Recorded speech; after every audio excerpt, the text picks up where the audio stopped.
Sébastien Defaux, bonjour. Je suis ravie de te retrouver à la Rose Blanche. On est à Molenbeek, au cœur de Bruxelles. Et je viens te retrouver ici parce que tu es parti à 15 jours en exploration urbaine. Raconte-moi de quoi il s'agit.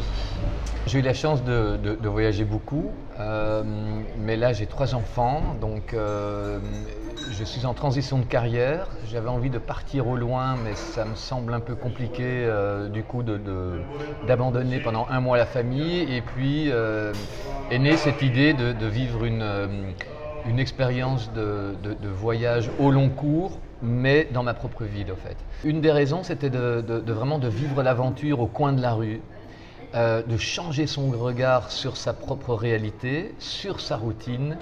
Et un des objectifs, c'était aussi de proposer par la suite, au travers de cette expérience, de faire en sorte que les déplacements urbains soient plus inspirants.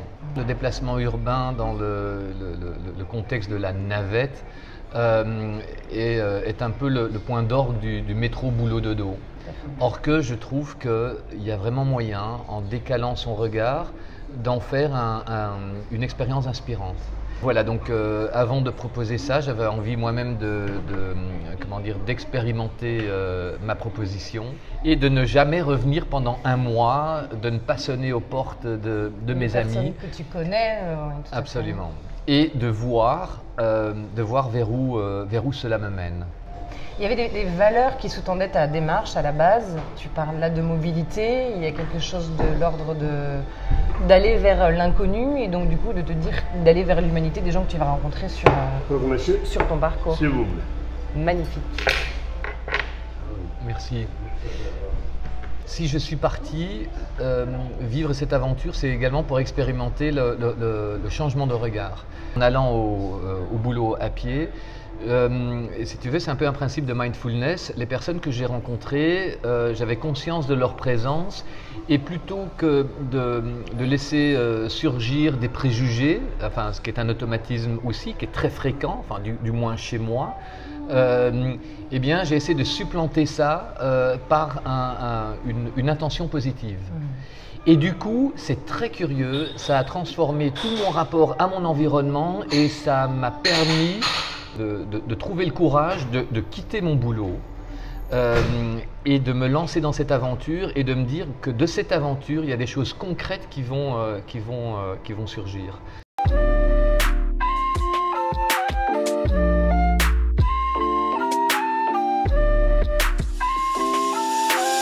Et donc tu partais fort de la richesse des rencontres que tu allais pouvoir faire en ayant cette attention positive. Comment ça se passe alors, les rencontres que tu fais depuis 15 jours? Le plus difficile, c'est pas trouver un logement. Le plus difficile, c'est parce vraiment que tu cherches tous les soirs un logement différent. Oui. Donc je ne sais pas le matin en partant, je ne sais pas où je serai le soir. Et donc, juste ton sac à dos. J'ai le sac à dos et puis je ne sais pas dans quelle commune j'atterrirai, donc ça dépend vraiment de la rencontre. Pour qu'il y ait une rencontre véritable, eh bien alors il faut essayer aussi de débrayer le mental et surtout la planification. C'est vraiment un exercice de lâcher prise, quoi. Donc c'est pas une intendance de chaque instant, au contraire. Non, absolument. C'est justement essayer de déconstruire ces schèmes mentaux qui nous... qui nous conditionne et de voir ce qui se passe quand on est dans l'instant présent et quand on est dans un état de réceptabilité.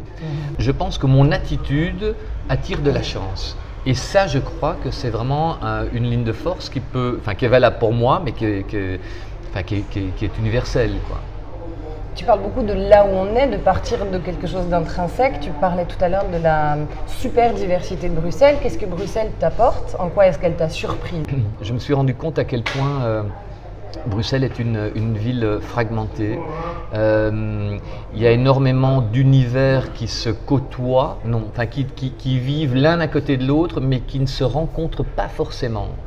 Ma démarche n'est pas une démarche de militant. Je ne milite pas pour quelque chose ou contre un groupe ou un état d'esprit. Moi, c'est vraiment une expérience que j'ai envie de vivre de fond en comble. Ma démarche, c'est d'aller vers l'inconnu et de me dire que peut-être dans cet inconnu, il y a des choses éminemment positives qui peuvent en sortir. Et donc, dès que je sens une résistance, où je me dis non, ne va plutôt pas dans cette direction, eh bien alors j'y vais. Et donc du coup, je vais de surprise en surprise, d'étonnement en étonnement, et j'ai vraiment l'impression, au bout de 20 jours de voyage, d'avoir traversé tant de strates extérieures à moi, mais qui suscitent également toutes mes propres fractures. Merci beaucoup. Mais avec grand plaisir. Merci infiniment. Merci à toi. À vous.